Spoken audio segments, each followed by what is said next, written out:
तो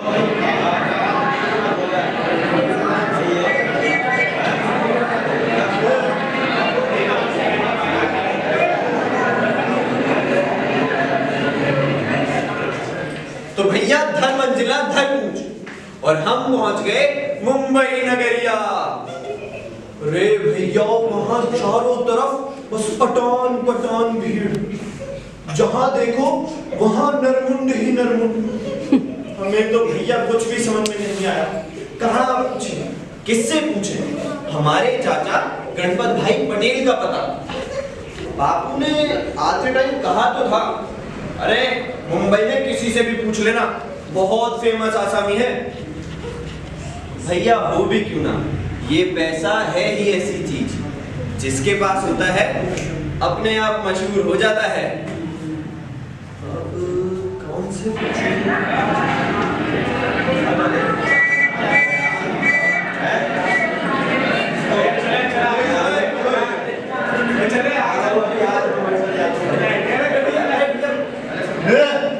भैया किसको बोला था? तू क्या रखे? अपन तेरे को बिहारी भैया लगता है क्या? अपन मराठी मानस, ये आमची मुंबई। चल चल काम की बात बोल, चल किसकी सुपारी देना मांगता?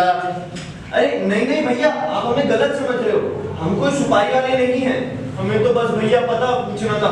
यहाँ हमारे चाचा रहते हैं गणपत भाई पटेल। कौन गणपत भाई पटेल रे? अपन किसी गणपत भाई पटेल को नहीं जानता। अपन को तो बस अपना सिद्धि विनायक वाला गणपति मालूम। जय गणपति बप्पा।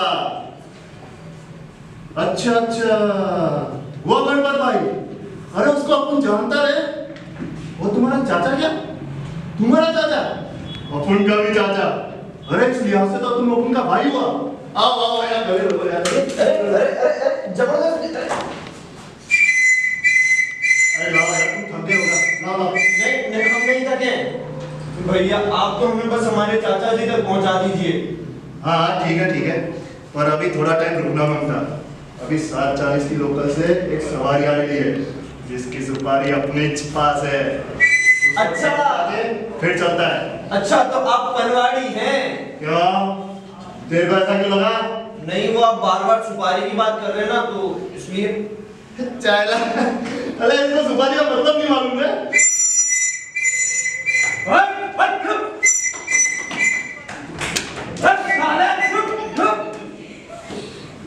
बैग में क्या डाल दिया ये तो सुपारी का व्यापारी था। ये तमंचा, यार मैं फंस जाऊंगा इससे, तो कहीं छुपाना पड़ेगा, भागना पड़ेगा, फंस जाऊंगा ऐसे तो।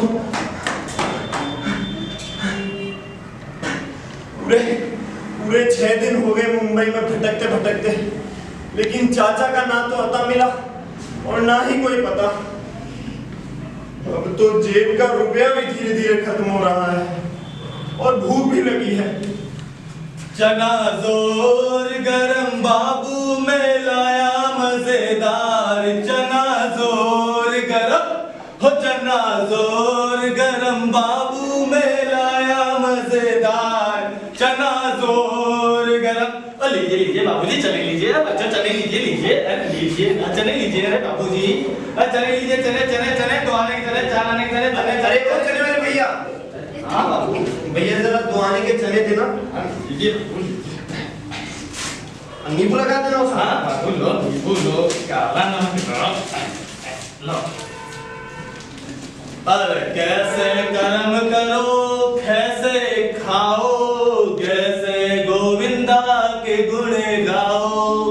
अरे कैसे घर में मिलजुल कर रहना, अरे जैसे चिकनी चुपड़ी मत कहना, अरे जैसे छल छंद भूली मत रहिए, जैसे जग में जस पावन लहिए।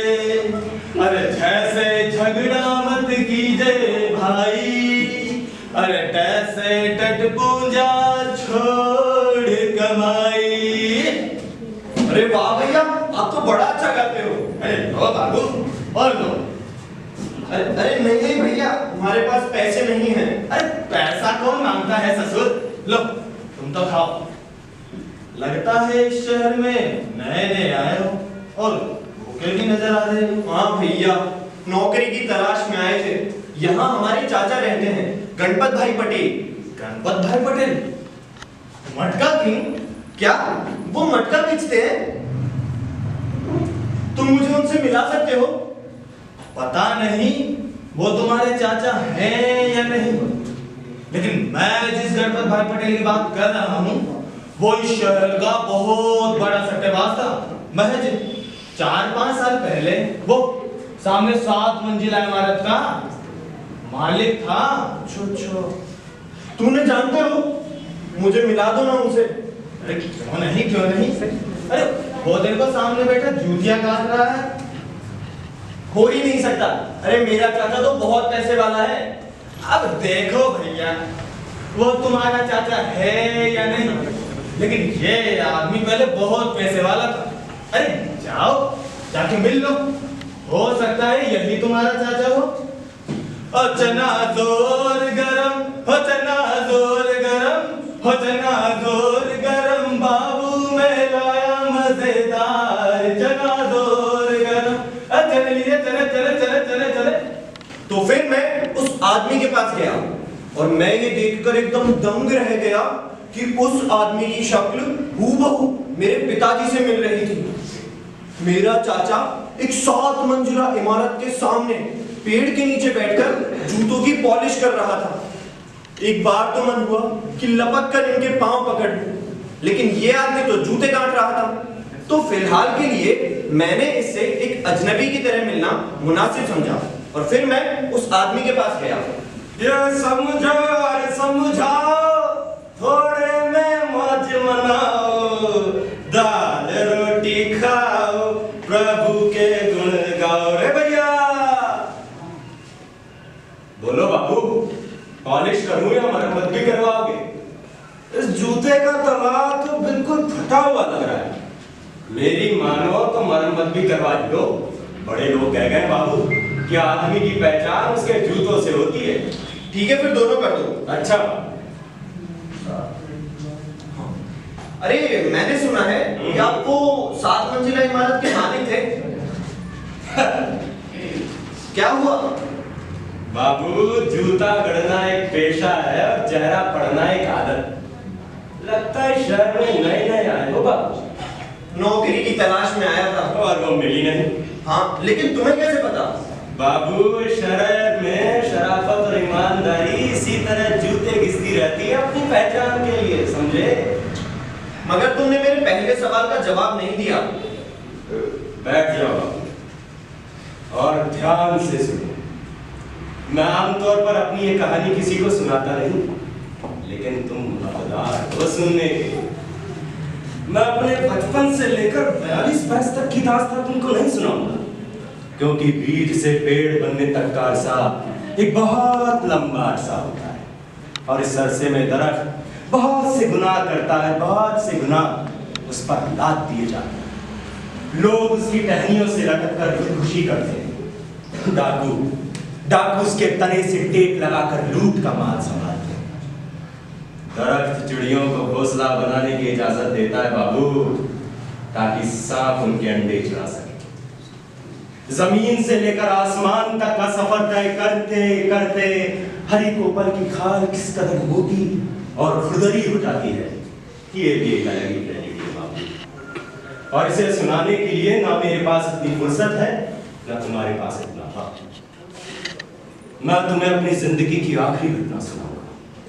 जब मैं 42 साल का था और मैंने जमाने के सर्द गर्म से गुजरकर ठेके, परमिट, कोटे, स्मगलिंग, सट्टा, बेईमानी, मतलब कि हर तरह की तिगड़म इस्तेमाल करके 10 करोड़ रुपए कमा लिए। 10 करोड़ रुपए की रकम कोई मामूली रकम नहीं होती बाबू, और किसी मामूली बेईमानी से मिलती भी नहीं।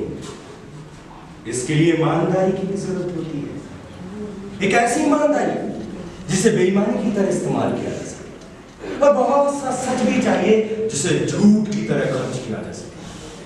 तुम इसे नहीं समझोगे बाबू, तुम इसे नहीं समझोगे, क्योंकि 400 रुपये की नौकरी के लिए चप्पल घिसने वाला इसे समझ भी नहीं सकता। तुम बस इतना समझ लो कि इतनी बड़ी रकम हासिल करने के लिए सच और झूठ, धोखाधड़ी और मासूमियत, नेकी और गुनाह को आइंस्टाइन के सिद्धांत की तरह इस्तेमाल करना होता है बाबू। आइंस्टाइन के सिद्धांत की तरह। अरे बेटा चौंक मत और ये मुंह बंद कर ले वरना कोई मच्छर मुंह में घुस जाए। आमतौर पर तुम जैसे पढ़े लिखे लोग इस सिद्धांत के बारे में नहीं जानते, लेकिन ये सिद्धांत वैज्ञानिक है और व्यवहारिक जीवन में भी सटीक करता है। आदमी के लिए समय तो कभी नहीं रुकता बाबू, लेकिन आदमी ही समय के अनुरूप अपनी गति को ढाल लेता है। मैं नहीं मानता। तुम इसे नहीं मानोगे बाबू, तुम इसे नहीं मानोगे, लेकिन कभी ना कभी हम सभी इस बात को महसूस करते हैं। जैसे किसी महबूबा के इंतजार में बिताया गया एक लम्हा 1 घंटे के बराबर गुजरता है और उसी महबूबा के साथ बिताया गया 1 घंटा एक खूबसूरत पल में सिमट जाता है। इसी तरह सच झूठ भी किसी के लिए एक से नहीं रहते। हो सकता है जो बात हमारे और आपके लिए गलत हो वो इस मोची के लिए सही हो। तो चलिए देखते हैं कि उन सिद्धांतों को इस मोची ने अपने जीवन में कैसे अपनाया।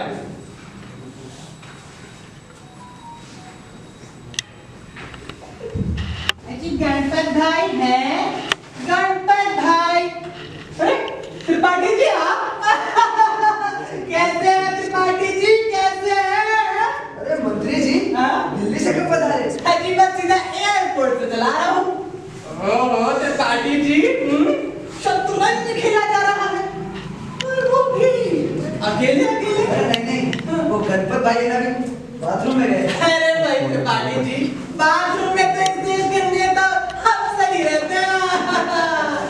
अजय कभी कभी तो लगता है कि सारा देश गरम बाबू में लाया मजेदार चना जोर गरम, और चना जोर गरम बाबू में लाया मजेदार चना जोर गरम।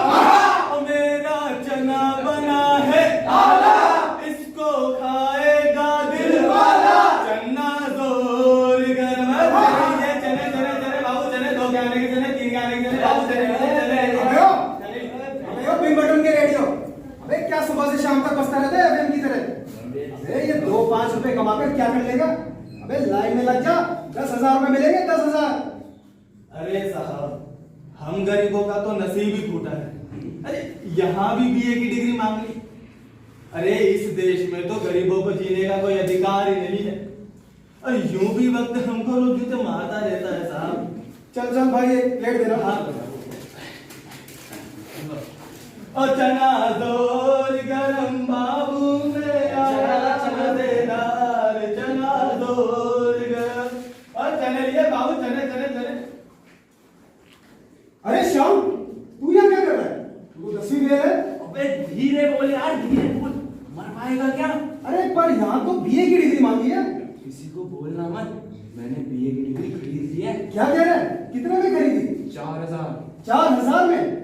भाई तेरे को तो है ना लूट लिया। अबे कल परसों तक तो 150 में मिल रही थी। अरे मत पूछ यार, ये बीए की इतनी वैल्यू हो गई है, वो तो अपने मिलने वाले थे इसलिए सस्ती पड़ गई, वरना 6-6 हजार तक की पेशकश आ रही है, मानो जूतियों में दाल बट रही हो।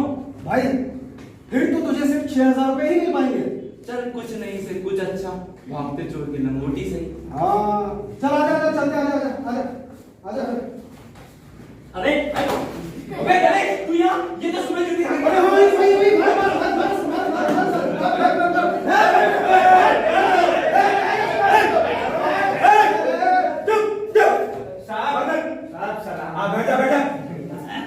किसी को जूते की मालूम अगर ये घर का फसाद किया तो चलो आइए नेक्स्ट।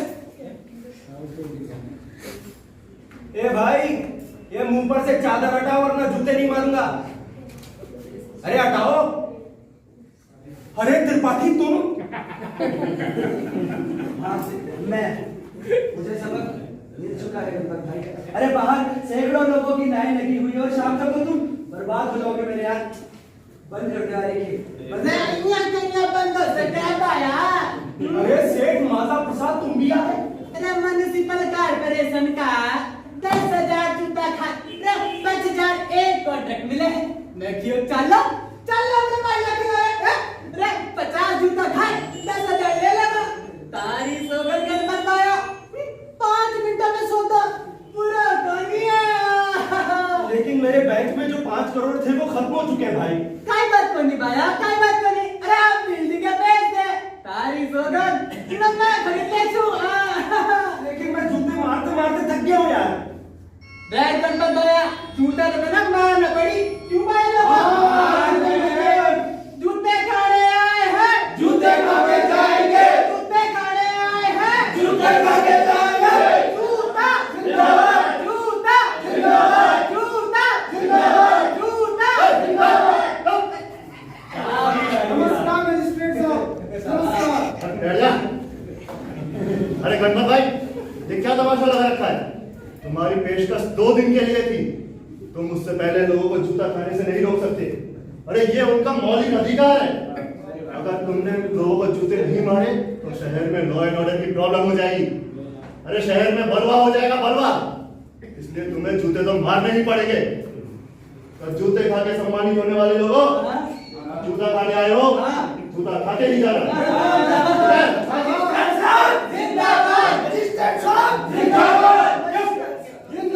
कितने में खरीदोगे ये बिल्डिंग बताओ मुझे।